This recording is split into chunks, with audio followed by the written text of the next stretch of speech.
وسلم نے نا فجر کی نماز پڑھائی، فجر کی، اور حضور فجر کی نماز پڑھا کے فرمانے لگے بھئی کسی بندے نے روزہ رکھا ہوا ہے آج؟ حضرت عمر کہتے ہیں رات کو میرا ارادہ تھا رکھوں، اور سویرے پھر میں نے گرا دیا، نہیں رکھا۔ حضور نے دوسری دفعہ پوچھا بھئی کسی نے روزہ رکھا ہے؟ حضرت صدیق کے اوپر نے ہاتھ کھڑا کیا، عرض کی یا رسول اللہ میں نے رکھا ہوا ہے۔ آپ حکم نہ دیتے تو نہ بتاتا، پر روزہ رکھنا بھی آپ نے توجہ دلائی ہے تو حکم بھی آپ کا بتاؤ تو بتا دیا۔ حضرت عمر کہتے ہیں حضور نے تو فجر کی نماز پڑھائی، فجر کی۔ دوسرا سوال پوچھا بھی کسی نے کسی بیمار کی تیمارداری کی ہے؟ تو حضرت عمر کہتے ہیں میں نے فٹافٹ عرض کی یا رسول اللہ ابھی تو نماز فجر پڑھی ہے، اب گھر جائیں گے تو تیمارداری کریں گے۔ حضور نے فرمایا عمر تو ذرا ٹھہر جانا، جلدی نہ کر، ٹھہر نہ ذرا، روک تو صحیح۔ تو حضرت عمر فاروق رضی اللہ تعالیٰ عنہ فرماتے ہیں میں چپ کر گیا۔ حضور نے فرمایا بتاؤ بھی کسی نے تیمارداری کی ہے؟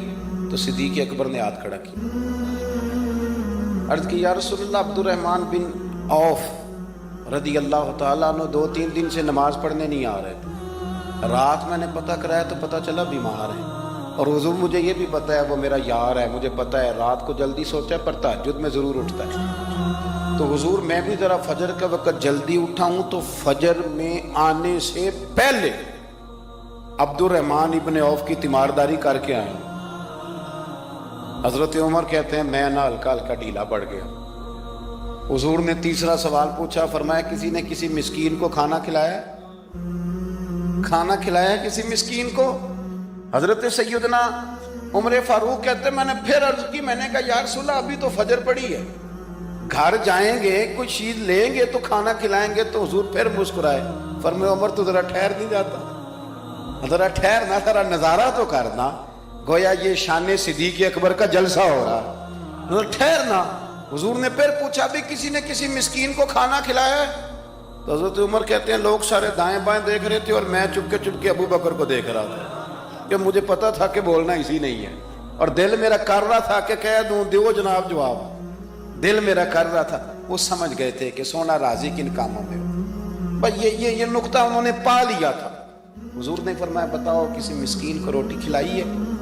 تو جناب سیدنا صدیق اکبر نے ہاتھ کھڑا کیا، عرض کی یا رسول اللہ سویرے اٹھا ہوں تو چھوٹا بیٹا بھی اٹھ گیا تھا، اور میرے وضو کرتے سنت پڑھتے ماں سے کہنے لگا بھوک لگ رہی ہے، تو ماں نے 2 روٹیاں بھی پکا دی، تو حضور ایک اس نے کھائی دوسری اس کے ہاتھ میں تھی۔ جب ہم نکلے ہیں نا گھر سے تو دروازے پہ ایک فقیر کھڑا تھا، مسکین کھڑا تھا، کہہ رہا تھا رات سے بھوکا، کوئی دروازہ کھلنے کا انتظار کر رہا تھا، ابو بکر سب سے پہلے تیرا ہی کھلا ہے۔ تو حضور میں نا اس مسکین کو ایک روٹی کھلا کے آیا ہوں۔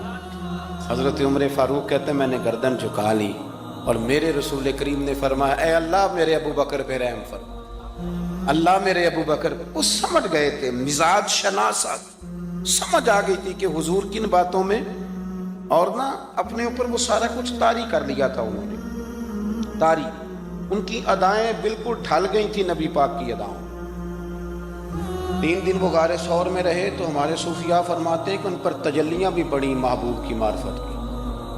جب مدینے آئے نا نبی کریم کو لے کے، تو کچھ لوگوں نے حضور کی زیارت کی تھی، کچھ نے نہیں کی تھی، تو کچھ آتے تو نبی پاک کی دستبوسی کر کے بیٹھ جاتے، حضرت ابو بکر سے ہاتھ نہ ملاتے، اور کچھ صرف حضرت ابو بکر سے ہاتھ ملاتے اور حضور سے ہاتھ ہی نہ ملاتے۔ میری بات پہ توجہ ہے آپ حضرات کی؟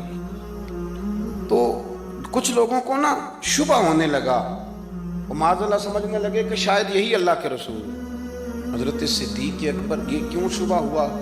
تو ہمارے محدثین فرماتے ہیں کہ ابو بکر صدیق بولتے بھی اس طرح تھے جو میرے نبی پاک کا طریقہ، بیٹھتے بھی اس طرح تھے جو رسول پاک کا طریقہ۔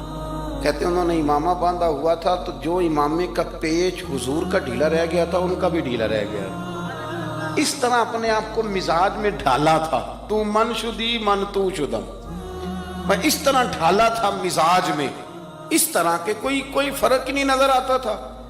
وہ کہتے ہیں جب حضرت ابو بکر صدیق نے دیکھا نا کہ لوگوں کو تو شک ہو رہا ہے، کوئی میرے ساتھ ہاتھ ملا کے بیٹھ جاتے، تو حضرت صدیق اکبر نے کہا کوئی ایسا کام کرنا چاہیے کہ پتہ چلے آقا کون ہے غلام کون ہے۔ اٹھے، کندھوں پہ چادر تھی، وہ اتار کے نا تو حضور پہ سایہ کر دی، لوگوں کو پتہ چل گیا کہ سایہ کرنے والا کوئی غلام ہے، اور جس پر سایہ کیا جا رہا ہے وہ آقا ہے۔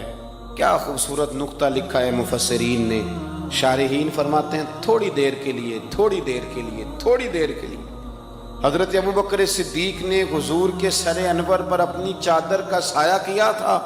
اللہ کے رسول نے احسان کا بدلہ یہ دیا، نیکی کا بدلہ یہ دیا کہ قیامت تک ان کی قبر پر اپنے گنبد کا سایہ فرما دیا، قیامت تک گنبد کا سایہ کر دیا ان کے مزار پرن۔